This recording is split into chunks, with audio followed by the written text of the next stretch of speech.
With me today is Devesh Tolikani. Devesh is an Ivey HBA 2021 candidate at the Ivey Business School at Western University, Ontario, Canada, and founder of Progressholic podcast and Pod Thrive, a weekly newsletter devoted to helping people improve their skills and form deeper relationships. Welcome, Devesh, and thanks for joining me today. Thank you so much, Christy. Pleasure being over here. Okay, so I don't really know much about the Ivey HBA program, but I do know that it's exceptionally hard to get into that school and to that program. So could you tell us a little bit about that? 100%. So it's a business school currently in Canada, in a place called London, but in Canada, which people always get tripped over. It's kind of like the smaller, worse London, like about 10% of the actual population. And we have like a Thames River and everything, but the river is basically a stream of water. That's it. But yeah, no, so basically it's a business school in Canada. And for me, at least, wanted to sort of get into business, so decided to go in for that. It is pretty hard to get into one of the better universities, business schools in Canada specifically. But of course, I mean, like it's not impossible to get into. Nothing's impossible to get into. But yeah, I mean, it's a great business school. The program's very different compared to a lot of how like modern education is set up. So sort of our way of learning is that we are given real life scenarios and we're told to sort of figure out a way to solve them. So for example, normally in a university, you'd sit down in a lecture, the professor's got his stuff going on and you're listening, you're basically bored out of your mind because he's talking about something else, you're thinking about something completely different. What kind of separates Ivey, I guess, is that they'll give you a case. They'll be like, for example, you have Pepsi is trying to enter Australia, for example. They're trying to enter the Australian market. How should they do it? And what should they do? And what are the different factors that they should look at? And then as a student, as a 21-year-old, you're sort of tasked with the opportunity to figure out what Pepsi's supposed to do. So I guess it's kind of empowering in a way. Yeah, I mean, I like the style of teaching and all that. So that's a little bit more about Ivey as a whole. So it sounds like a really good program, and obviously something that would be, any real life sort of scenarios helps you once you get out into the workforce. But how, as you say, 21-year-old, how do you know what Pepsi should do if they enter the Australian market? Like, how do you find those answers? Is it similar to normal education where you're going and you're researching papers, or is it different? 100%. So I think they have that mindset of like, you first try it out and you fail, and then we'll give you the answer later on. So for example, they'd be like, okay, this is the case. Come to class with your answers, for example. What do you think of potential solutions? You do a little bit of your own research. You try to study, for example, the Australian market, what Pepsi's trying to do as a whole. And then you come up with your answers. And then, it'd be more of an open discussion within the class. So you have different people with different perspectives. Sometimes you get into healthy arguments, nothing too crazy. And then at the end of the class, maybe the professor would give you the scenario, like what actually worked within the market, or what was the actual solution. And then what happens is why he or she doesn't want to give you that solution right at the starting is because it kind of leads to a sort of groupthink. So for example, if I already know the solution, I'm not thinking about 5 or 6 different other solutions. So the idea is that you let the class sort of flow organically in one direction or in a couple of different directions, and then you finally bring the class back to what the actual solution is as a whole. So you're challenging yourself at a pretty young age to think about these issues and how you can sort of solve them, which I find pretty interesting. I mean, it's intellectually challenging to say the least. Look, it sounds like a fantastic program, and probably how a lot of universities, should run and probably should look to for a little bit of inspiration. Now, just speaking a little bit more about education, you studied your, I suppose, formative years in Dubai at a couple of private schools in Dubai. Could you tell me a little bit about that? Yeah, 100%. So more about background. My family's originally from India. Never lived there though. Born and brought up in Dubai. Lived there for 18 years, and then the last 3 years have been in Canada. And Dubai is a pretty interesting place. It's a lot of fun. It's a great place. The education system's really good over here, especially and over here there's a system where public schools are mostly only in Arabic, so you don't tend to go to public schools. Most of the population tends to go to private schools, which is pretty interesting because in North America, I'm guessing in Australia as well, most of the populations go to public schools. Yeah. So that's a pretty interesting change over here per se. And the system's like what I found really special about Dubai was that it's super multicultural. Just an example, in one of my in my grade 10 class, for example, we had in my class we had about 25 students and 18 nationalities out of those 25. Wow. So you end up meeting so many different people from so many different places that like it helps broaden your own thinking and helps you develop as an individual. Just an example, when I went to Canada as an international student, a lot of international students that go to Canada sadly struggle with getting used to the culture, the differences, and all that kind of stuff.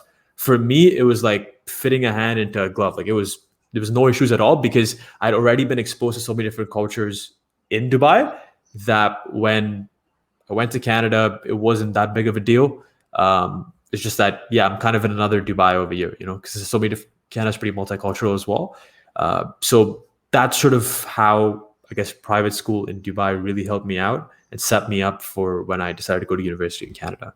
Yeah, because that was going to be one of my questions because my brother lives there and I do know it's quite multicultural. So, I would imagine that you would learn a lot from being, exposed to so many different cultures and values and people and beliefs and things like that. But what made you choose Canada, I suppose, over, the 17 other sort of nationalities that may have been in that room in year 10 for you? 100%. So Dubai is great for school education until about high school.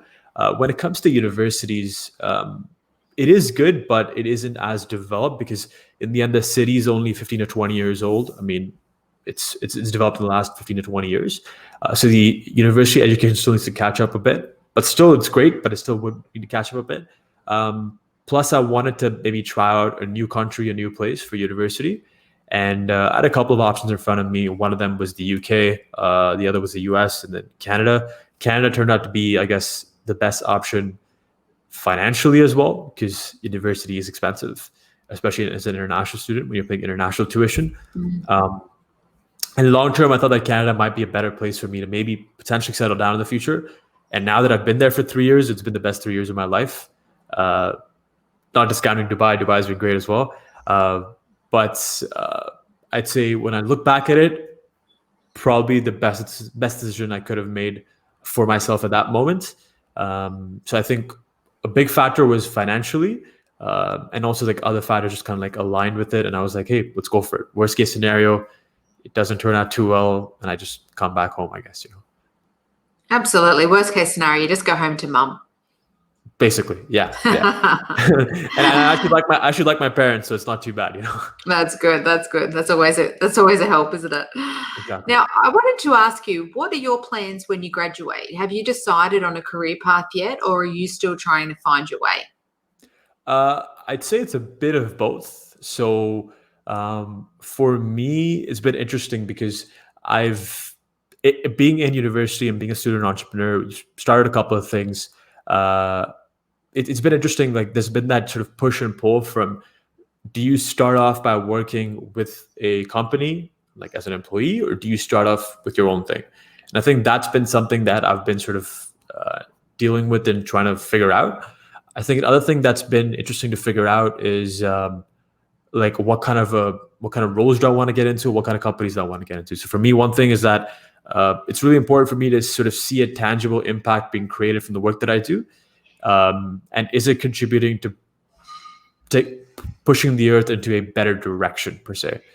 So that's why social impact's really big for me. So I would say it would be something within the social impact field, and something more on the marketing and sales side that will leverage my interests and my skill set. But it's not like I'm extremely clear with like, this is the company that I want to work at. This is the specific role. It's more like I have a general idea and I'm just sort of fitting it within that framework. At least for me, whenever I've seen, Chris, the honesty is that whenever I plan something in life and I've gone ahead, life's like slapped me on the face and then pushed me in a completely different direction, For the good. In the short term, it's normally you think you're like, why is this happening? And then the long term, you're like, that happened. Like, I'm really happy that happened. So yeah, I mean, it's more like you have a basic structure of what you want, but then you just sort of go out there and try to figure it out.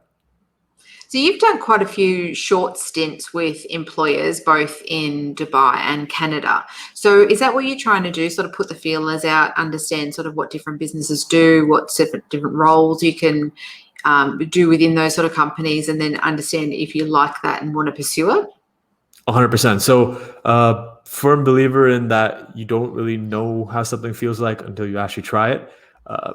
It can turn out sometimes not to be the best philosophy with certain things, but with most things, it works out pretty well. Like for example, if you tell me like, hey, I'm interested in like a finance role, how am I going to know if I don't actually speak to someone who's in finance or if I don't actually try to simulate that sort of environment? So tried out roles in finance and sales and marketing and a bit of operations as well, then entrepreneurship. So I'm like, try all these different things out, see what you actually like, and then sort of like zero in from there what you want to sort of go after. I think that was one reason why I tried out a bunch of different things, and then some things stick, some things don't.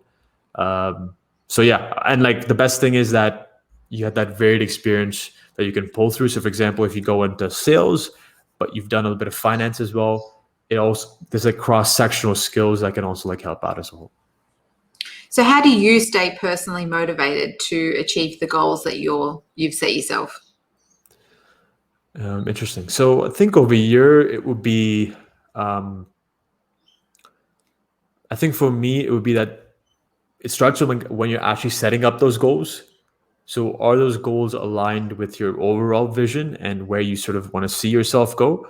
I think that's one thing that I use, and also keeping my goals most of them at least pretty quantifiable. So I'm able to actually track how I'm getting there. So for example, one goal was which is like a pretty small goal. One goal was to reach 100 episodes of my podcast this year. And I remember about starting of November, I wasn't exactly on track there. But then I looked back, I was like about 80, I think it was about 91, 92. And I had about a month left. And then sort of recalibrated so that, okay, this is the goal that I need to reach before December. So how can I get there? And it made it a lot more easier to have a quantifiable goal. So I think one would be actually like making sure your goals are quantifiable. That helps me out a lot. And two, actually setting up goals that you want to achieve and that align with your bigger vision as a whole. So tell me a bit about your podcast, because Progressholic, I hope I'm saying that right, is the name of it. And you really seem to be a firm believer in helping others achieve, I suppose, being the best versions of themselves. So what made you start the podcast? And could you tell everybody a little bit about that and what you talk about on your podcast and the people that you speak with? Yeah, 100%. So Progressholic, the main idea is a progress of self and society. So self being personal development, inner growth. That's like your relationships with people, social life, spirituality, mental health, all that good stuff. And society is more social impact driven. So, interviewing people who are working in not-for-profits, social enterprises, or any sort of impact-driven organization. And it's sort of bringing the two together because personally a firm believer in that you need to sort of work on the external and the internal. And I like to equate it to standard of living and standard of life. Standard of living is your food, shelter, clothing, the basic necessities that are needed for a decent life. And standard of life is the intangibles, your mental health, your social relationships, and all that kind of stuff. So how can you sort of increase both together? And that's sort of the main idea about it, trying to explore that aspect. So the story behind it was I actually started as a clothing brand, which is kind of away from a podcast, and started as a clothing brand.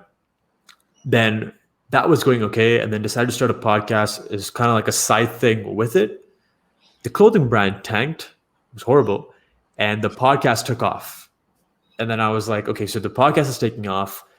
The clothing brand isn't really working out that well. Let's scrap that. Let's go all in on the podcast. And it's been about 6 months now, 6 to 7 months now since we've got it all in on the podcast. And yeah, haven't looked back since then. So that's sort of how it evolved from something completely different into a podcast, and it might evolve to something else in the future.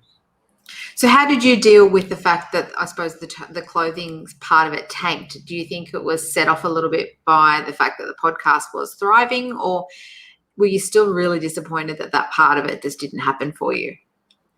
I'd say there's a short-term disappointment for sure. But long-term, I mean, it panned out pretty well. Yes, there was an element of disappointment there that it didn't work out and all that kind of stuff. But I think that firm believer in that when something doesn't work out, it's redirecting you to something better. Maybe it's a glass half full kind of mindset. I like to think so, at least. So that was pretty helpful. That looked back at it, saw where I failed, decided, okay, this is what happened. How can I learn from this? How can I take those lessons forward and hopefully implement it into success with the podcast? So I think that was sort of how at least I tried my best to deal with it. It wasn't perfect, but it definitely helped out. So you set yourself a goal of 100 episodes, and I think you've hit that goal now. So what's your next goal for that podcast? Next goal would be hopefully 200. But I think so kind of actually I was going to be sitting down at the end of this year, which is in a couple of days, and sort of looking to see like what are some of the numbers that I want to hit, and sort of how do we want to go like Progressholic as a whole. So maybe if you'd ask me this question a couple of weeks from now, I may have a more clear answer. But definitely just for me, even if one person is getting benefited from the podcast, and even if I'm getting like one email from someone saying like, hey, Devesh, like what you said here had a really big impact, or what this guest said had a really big impact, like I'm more than happy to even continue it for that one person. Luckily, we've built a community, but that's sort of the mindset that I try to take, is that you are actually like each person that's listening to you is in the end like a valued listener, and it's your responsibility to bring your best self every single time. So of course the numbers are important and you want to make sure that your podcast grows and all that, but even if one person is benefiting, is it worth it? I think it is personally. So that's sort of how I look at it, at least. So can you see yourself going down the lines of, I suppose, doing this as a sort of full-time career? I know you said earlier that you haven't decided on what you want to do, but can you see yourself, in this sort of field? That would be an amazing full-time career, honestly. It'd be, I mean, I've personally love interviewing people and getting interviewed, like both, they're a lot of fun. Which is why I also started PodThrive, which is like a podcast interviewing newsletter, because I was so intrigued by what makes a good podcast interview and how can I get better and better and better and better, that I was like, let's start a newsletter around it and let's see how that goes as well. So personally, a huge fan of the style of a podcast when you're able to connect with someone else and like kind of figure out their backstory and all that kind of stuff, what we're doing right now. This didn't exist 20 years ago, and the fact that it is right now is incredible. So if I could do this full time, that would be honestly pretty cool. I'm not going to lie. So tell us a little bit about your newsletter. So, you obviously spend a lot of your time helping others. So with your newsletter, what sort of demographic is it going out to, and how are they getting value out of the things that you're putting in? Sure, definitely. So it's actually just started a couple of weeks ago. So it's pretty brand new. And basically the main idea is that kind of through this process, I've built a lot of podcaster friends. And one thing that was a bit of a concern, but like they were always kind of figuring out, especially new podcasters, is like, how do you conduct an interview? What are some of the smaller tips and tricks that you can use to build a deep relationship, not only with the listener, but I think with the guest as well. I think at times we look at the numbers and we're like, how many people are listening to us? How many people are listening to us? I think the biggest value add is your actual connection with the guest. I've built like some incredible relationships with some of my guests on the podcast through like follow-ups, through, actually building a friendship with those people. And sort of taking those lessons that I learned and taking some of the things that I experiment on myself as a podcast interviewer and putting that out in a small weekly newsletter for readers to sort of look at and be like, okay, how can I actually implement this? So the main idea is make sure it's super tangible, super implementable, and it's small stuff that you can actually implement and get like 1% better, hopefully, with each interview as a podcast interviewer. So I'm going to ask you to give me a few tips in a moment because, I'm new to this whole podcasting game myself. But where do you get your tips from? Like, do you look to specific people, or do you, spend a lot of time researching how you improve yourself? Yeah. So there's like 3 different avenues, I guess. First one is myself. So I am always looking for ways to improve within my own podcast interviews. So sort of seeing some of the mistakes that I make, going back to listen to my own episodes. That's number 1. Number 2 would be reading about, like going online and figuring out what other people are doing. One person that's really good at this is Pat Flynn, PATFLYNN. And he's like kind of known as the podcast king or whatever you want to say. And he's incredible with what he does. And I follow his podcast, and he speaks a lot about how to sort of, improve yourself as a podcast host and all that kind of stuff. And so definitely sort of looking at that kind of stuff. And then third thing is I actually listen to other people's podcasts and then like take notes on like how they're able to, for example, something as simple as like how they're able to effectively transition from one question to the next. How are they able to, keep this person so engaged, keep their guests so engaged, and keep them, going throughout that entire experience. So it's like, I guess these are the 3 main avenues that I sort of look at when I'm looking to grow myself and then help the audience grow as well. Perfect. So can you give me some tips? Of course. I mean, like, first of all, you're doing an incredible job. I haven't even like noticed the time yet. So when I don't look at the clock, I know it's a good interview. That's my rule. But I think one thing that has helped me out to implement, this is like a super easy skill that not a skill, but like a super easy tip that is super implementable, like right at the starting, is that ask your guest 2 questions at the end of the podcast interview. 1, what did you like about this interview? And 2 is what you didn't like or what you thought could be improved. The first question you ask because you want to figure out what they actually like so that you can scale that up and do that even more. And it's also a nice ego boost as well. I'm not going to lie. 2 is you're looking to see like what they didn't like and maybe how you could improve on that. So this is an example to make it even more clear. I interviewed someone and I always ask a question at the end. And once someone mentioned that you say yes, like you say yes a lot and you're super excited when you're this, which is fine. But what happens is that it can be a little distracting because when you keep saying yes and I'm trying to speak, it can kind of cut me off at times. So that was something that I noticed from that one interaction with that guest. And then I tried to like slowly and steadily remove that from next episodes as well. So it's like those like small nuggets of feedback are like honestly incredible.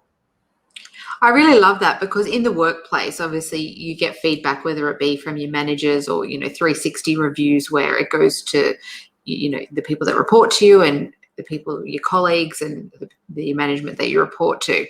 But when you do something like this, you don't generally get, critiqued.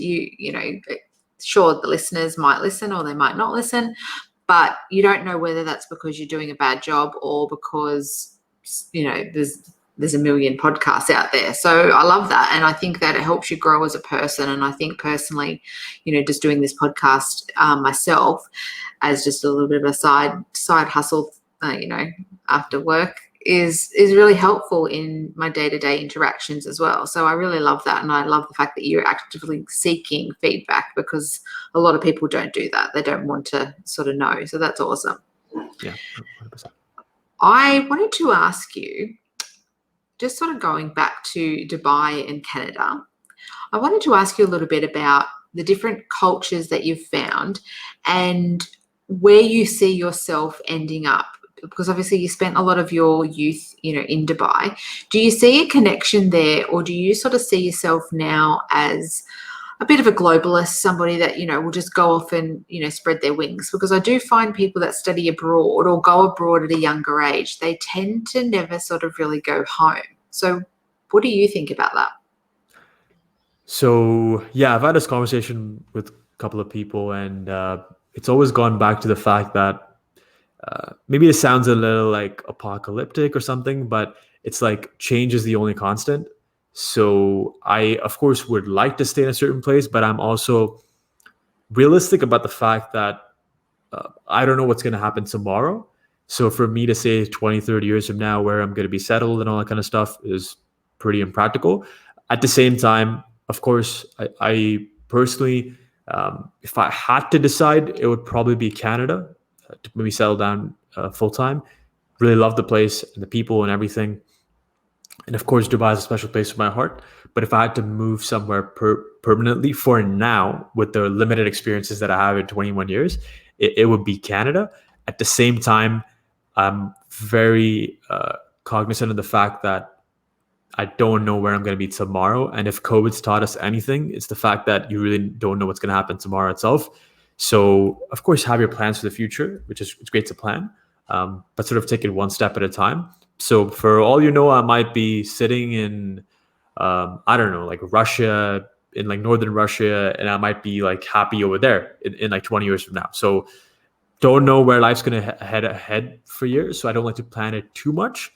But if you ask me where currently, with my limited experience, what I want to live in the future and see myself settling up, it would definitely be Canada for now. That's awesome. I just think you're absolutely amazing for someone that's 21 to have such a, I suppose, an adult perspective on life and to be out there learning and growing and trying to help other people. And the things that you're doing, are really quite inspiring. And I have one final question for you before I let you go. And I know you're 21, but I don't want to say this in a condescending way. But what would you do differently, Devesh, if only you knew? What would you do differently if only you knew? Interesting. No, I really like the question. And thank you so much for the kind words, by the way. If I do something differently, I think I would have pushed myself out of my comfort zone even more. There's always two voices in your head. There's one that says stick where you are and do like stick where you are and don't move any further. Like don't get outside your comfort zone. There's the other voice that says break all of that and just get out there. And at times I've listened to both. So I'd say I've listened to maybe this one 50% and this one 50%, around the same. But I definitely would have liked to improve that ratio and maybe listen to the better voice a little bit more.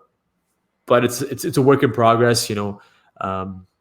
I'm at least happy that I'm aware of the fact that I'm supposed to listen to that other voice more. And it's kind of a work in progress day in, day out. If I'm hopefully listening to the better voice today a little bit more than I did yesterday, then I know I'm on the right track. So that would, I guess, be one thing that if only I sort of knew, what would I have done over there. And I think that's amazing because you would not believe the amount of guests that I've interviewed that have said similar things. Like if only they knew, they would have done things earlier.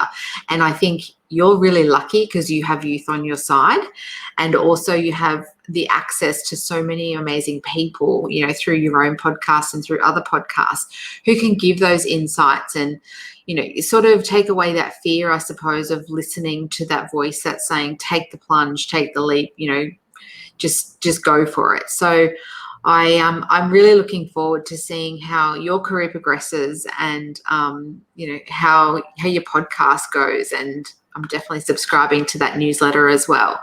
So if you'd like to know more about Devesh, then feel free to follow him on LinkedIn. And then you can also subscribe to his weekly newsletter. And I'll have links to everything on my website, ifonlyyouKnewpodcast.com.au. Thanks, Devesh.